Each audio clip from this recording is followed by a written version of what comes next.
নমস্কার বন্ধুরা, আমি পল্লবী আর আমার একটি নতুন রেসিপি ব্লগে আপনাদের সকলকে স্বাগত জানাই। আর আজ নিয়ে চলে এসেছি একটা নতুন রেসিপি, কড়াইশুঁটির কচুরি। কড়াইশুঁটির কচুরি তো শীতকালে সকলের বাড়িতে নিশ্চয়ই হচ্ছে। চলুন সেই রেসিপি আজকে আপনাদের সকলের সঙ্গে শেয়ার করে নিই।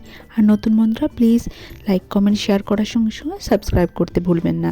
দেখুন এখানে অনেকগুলো কড়াইশুঁটি ছাড়িয়ে নিয়েছি, তারপর আদা আর কাঁচা লঙ্কা নিয়ে ভালোভাবে মিক্সিতে পেস্ট করে নিচ্ছি। একদম স্মুথ পেস্ট বানাতে হবে।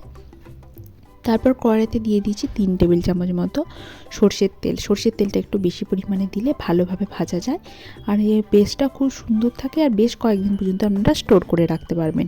তারপর কড়াইয়ের মধ্যে দিয়ে দিয়েছি শুকনো জিরে। এই জিরেটা ফোড়ন দিলে মুখে অল্প অল্প যখন ভাজা জিরেটা পড়ে খেতে খুব ভালো লাগে। তারপর ওই জিরেটা ভাজা হয়ে গেলে তার মধ্যে সমস্ত পেস্টটা দিয়ে দিতে হবে।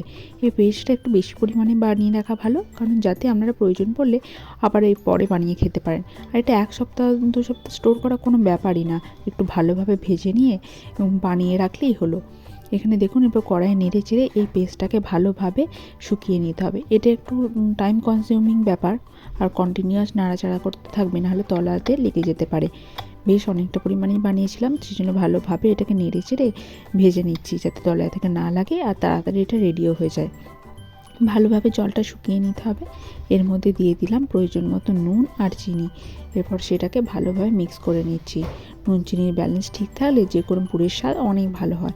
আর 4টে মতো কাঁচা লঙ্কা দিয়েছিলাম, সেই জন্য আর আলাদা করে কোনো লঙ্কার গুঁড়ো বা অন্য কোনো মশলা অ্যাডও করলাম না। এবার অ্যাড করে দিলাম ওই 1/2 চামচ মতো ছোলার ছাতু। এইভাবে নেড়েচেড়ে আপনাদেরকে পুরটা বানিয়ে নিতে হবে। পুরটা বেশ কিছুক্ষণ আগে বানিয়ে নেবেন, তাহলে এটাকে ঠান্ডা হতে টাইম লাগবে। দেখুন পুরটা আমার বানানো হয়ে গেছে। এরপর ডোটা বানিয়ে নেব। ডোটা বানানোর জন্য এখানে প্রায় 2 থেকে 3 কাপ মতো এখানে ময়দা নিয়ে নিয়েছিলাম। তার মধ্যে দিয়ে দিচ্ছি প্রয়োজন মতো নুন আর কিছুটা পরিমাণে সাদা তেল। এই ময়ানটা দেওয়া ভীষণ জরুরি। তারপর এটাকে ভালোভাবে নেড়েচেড়ে পুরোটা মিক্স করে নিতে হবে। তাহলে ডোটা যত সফট হবে তত বেশি সুন্দর ভালোভাবে ফুলবে কচুরিগুলো। দেখুন ভালোভাবে নেড়ে চেড়ে পুরো তেলটা নুনটা ভালোভাবে পুরো ডোটার মধ্যে মিশিয়ে নেওয়া হচ্ছে। তারপর দেখুন এখানে হালকা কুসুম গরম জল দিয়ে ডোটা মেখে নেওয়া হচ্ছে। কুসুম গরম জল দেবেন, তাহলে এটা সফট হবে আর খেতে হয় খুব সুস্বাদু আর নরম। তারপর হালকা হাতে অল্প অল্প পরিমাণে জল অ্যাড করতে করতে ডোটাকে মেখে নেওয়া হচ্ছে। একবারে অনেকটা পরিমাণে জল দেওয়া হয়ে গেলে কখনো কখনো এটা পাতলা হয়ে যেতে পারে, তখন আবার আলাদা করে ময়দা অ্যাড করতে লাগবে। কিন্তু যদি অল্প অল্প করে জল দিয়ে যদি ডোটা মাখেন, তাহলে সব সময় এই ডোটা একদম ঠিক সঠিকভাবে তৈরি হয়। ডোটা বানিয়ে প্রায় 10 মিনিট মতো রেস্ট করতে রেখে দিয়েছিলাম। তারপর দেখুন এক এক করে লেচি কেটে গোল করে মাঝখানে এখানে একটা গর্ত বানিয়ে নেওয়া হচ্ছে আঙুলের সাহায্যে।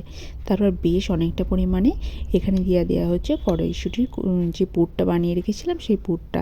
তারপর ভালোভাবে চেপে চেপে এখানে লেচিটাকে একদম গোল করে চাপা দিয়ে দেওয়া হচ্ছে।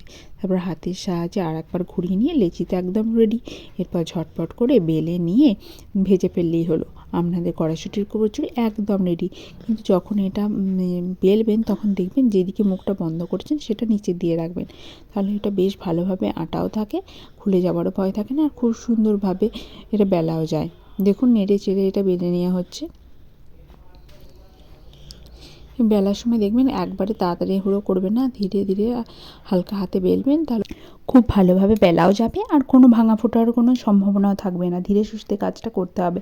দেখুন শীতকালের দিনে তো কড়াইশুঁটির কচুরি বলুন, ফুলকপির পরোটা বলুন, এগুলো তো খেতে সকলেরই ভালো লাগে।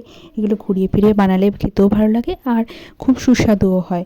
বাড়িতে বানালে তো তার সুস্বাদ এবং তার যে অথেন্টিসিটি বলুন বা তার মধ্যে পিওরিটি বলুন সব কিছুই বজায় থাকে। আর বাড়িতে সকলে একদম ভালোভাবে খেতেও পারে নিজেদের ইচ্ছা মতো। অবশ্যই বাড়িতে একবার ট্রাই করবে। দেখুন পরপর একটা একটা করে আমাদের সমস্ত কড়াইশুঁটির কচুরিগুলিকে বেলে নেওয়া হচ্ছে। একসঙ্গে বেশ অনেকগুলি হওয়ার পরে এগুলো ভাজতে নিতে হবে, নাহলে আপনারা যদি একবারে একটা দুটো করে ভাজতে শুরু করেন তাহলে তাড়াতাড়ি এটা ভাজাও হয়ে যায়, কিন্তু বেলতে যেহেতু বেশ টাইম লাগে তাহলে কড়াইটা বেশ তেলটা জ্বলতে থাকে। দেখুন এইভাবে এক এক করে আমরা প্রায় 7টা মতো ভেজে নিয়েছি। এরপর আমরা কড়াইটাতে তেল গরম করতেও দিয়ে দেবো। ঝটপট এরপর ভেজে গরম গরম সার্ভ করলে আপনাদের কড়াইশুঁটির কচুরি একদম রেডি। শীতকালের দিনে আলুর দম বলুন, তাছাড়া খেজুরের গুড়, খোয়া ক্ষীর, সন্দেশ সমস্ত কিছুর সঙ্গে এটা দারুণ যায়। তাছাড়া সকালবেলা বাসি লুচি দিয়ে তো চা খেতে দারুণ অসাম লাগে। দেখুন কড়াই তেলও গরম করে নিয়েছি। এরপর এক এক করে লুচিগুলোকে ভেজে নিলেই হলো। তেলটা চলে এসেছে দেখুন। এরপর এটাকে নেড়ে ছেড়ে ভেজে নিতে হবে।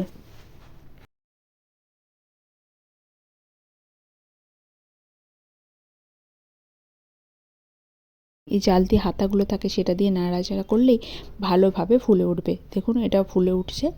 এরপর এইটা ফুলে যাওয়ার পর এরপর অপোজিট সাইডটা উল্টে দেবো, যেটা দুটো সাইডে একদম সুন্দরভাবে কচুরিগুলো ফোলে।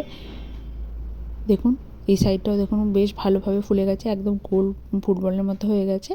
এরপর এটাকে আরও কিছুক্ষণ ভেজে একটা গায়ে কালার ধরলে এটা তুলে নেব। খুব সহজ রেসিপি, শুধু একটু সময় সাপেক্ষ। তারপরে দেখুন এইভাবে পরপর আমরা সমস্ত কচুরিগুলো ভেজে নেব। আপনারা অবশ্যই শীতকালে এই রেসিপি ট্রাই করবেন। শীতকালে তো এটা বাঙালির একটা অনবদ্য রেসিপি, আর যদি এটা বাড়িতে বানান তাহলে তো বাড়ির সকলে পছন্দ করবেই। এটা যেদিন বানাবেন সেদিন তো বটেই, তার পরের দিন খেতেও খুব সুস্বাদু লাগে। অবশ্যই রেসিপিটা একবার ট্রাই করবেন। দেখুন একটা সাইড আমার ভাজা হয়ে গেছে, তারপর আরও একবার উল্টে অপোজিট সাইডটাও ভেজে নেব। তাহলেই দেখুন কত সুন্দর কালার চলে এসে, দেখতেই পাচ্ছেন। আর খুব সুন্দর একদম ফুলকুলুচির মতো ফুলেছে। এরপর এক এক করে আমি এটা তুলে নেব, তারপর বাকিগুলো ভাজতে দিয়ে দেব। কচুরিটা ভালোভাবে ভাজা হয়ে গেছে, কালারও চলে এসেছে। এরপর আমি এটা কড়াই থেকে তুলে নেব। এরপর অন্য আরেকটি কচুরিও দিয়ে দেব। নতুন বন্ধুরা প্লিজ সাবস্ক্রাইব করে দেবেন, আর বাকি ভিউয়ার্সরা লাইক কমেন্ট শেয়ার করতে ভুলবেন না। পাশে থাকলে আছি, আর বেল আইকনটা ক্লিক করে দেবেন, তাহলে সমস্ত আপডেট আপনারা সময় মতো পেয়ে যাবেন। দেখুন কচুরিটা আমি কড়াই থেকে তুলে নিচ্ছি। এরপর আরও একটা কচুরি ভাজতে দিয়ে দেবো। গরম গরম মটরশুঁটির কচুরি আমাদের রেডি হয়ে গেছে। এরপরে দেখুন এইটা ক্ষীর, তার সঙ্গে নিয়ে নিয়েছি খেজুরের গুড়, আর নিয়েছি বাঁধাকপির তরকারি। ঝটপট চলুন পরিবেশন করে নিই, আর গরম গরম খেয়ে আপনাদের তৃপ্তি পাই। তাড়াতাড়ি খেয়ে নিতে হবে। দেখুন এখানে আমি সার্ভও করে নিয়েছি। আশা করি আপনাদের ভিডিওটি খুবই ভালো লেগেছে। তাহলে লাইক কমেন্ট শেয়ার করতে ভুলবেন না, আর নতুন বন্ধুরা অবশ্যই সাবস্ক্রাইব করে দেবে। আর দেখুন এখানে গরম গরমে আমাদের সার্ভ করা শেষ হয়েছে। আশা করি ভালো লেগেছে আপনাদের ভিডিওটি। ধন্যবাদ।